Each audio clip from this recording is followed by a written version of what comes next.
then I would see them do these unbelievable things, and I'd say, you know, the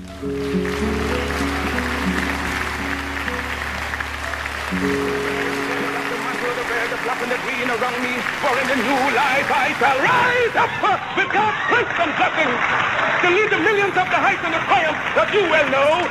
Look for me in a world when there is storm. Look for me all around you, for with God's grace I shall come back with countless millions of black men and women who have died in America, those who have died in the West Indies, and those who have died in Africa to aid you in the fight for liberty, freedom, and life.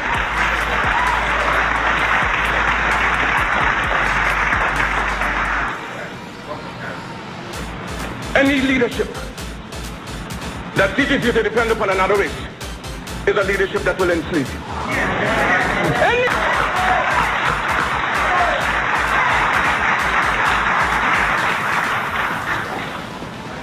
Can we do it? We can do it.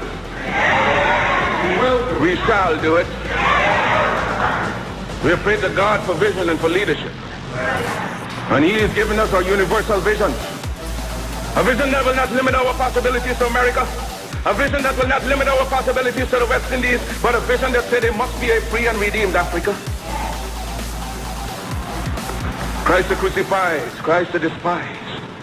We appeal to you for help, for succor, for leadership.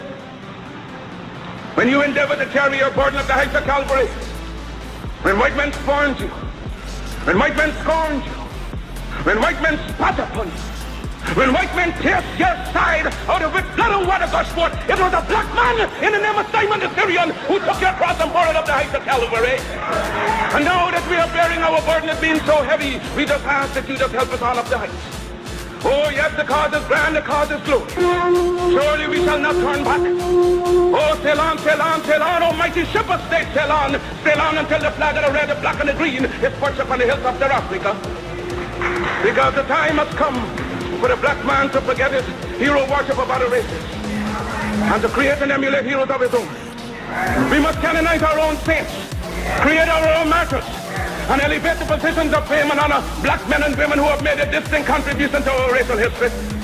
Sojourner Truth is worthy of a place of sainthood alongside of Joan of Arc. Crispus Attucks and George William Gordon are entitled to the halo of martyrdom with no less glory than the martyrs of any other race. Toussaint Louverture's brilliancy as a soldier or a statesman outshone that of any other people. Hence he's entitled to the highest place as a hero among men. Because Africa's created millions and countless millions of black men and women in war and peace, whose luster and bravery outshone that of any other people. So why not see good and perfection in ourselves? We must inspire our literature and promulgate the doctrine of our own without any apologies to the powers that be. That right is ours and God. Let sentiments and cross opinions go to the winds. We are entitled to our own opinion and are not obligated to or bound by the opinions of others. If others laugh at you, return the laughter to them. If they mimic you, return the compliment with equal force. Because they have no more right to dishonor, discredit you in manhood than you have in dealing with them. Honor them when they honor you. Disrespect and disregard them when they vilely treat you. Their arrogance is but skin deep, an assumption that has no foundation in morals or in law. They have sprung from the same family tree of obscurity as we have. Their history is as rude in its primitiveness as ours.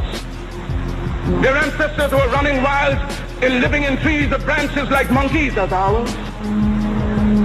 They made human sacrifices, ate the flesh of their own dead and wild meat from beasts for centuries, even as they have accused us of doing. Their cannibalism is more prolonged than ours. When we were embracing the banks of the Nile, they were still drinking blood out of the skulls of their conquered dead. After our civilization had reached the noonday of progress, they were still living in holes with bats, rats, and other insects and animals. After we had already unfathomed the mystery of the stars and reduced the heavenly constellation to minute and regular calculus, there were still backwoodsmen living in ignorance and in blatant darkness.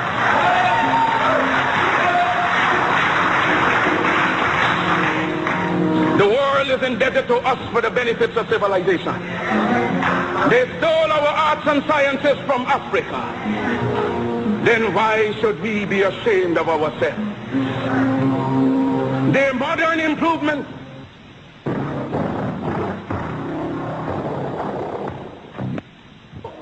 be reflected and resurrected by our generation and our posterity. Why should we be discouraged if somebody laughs at us today?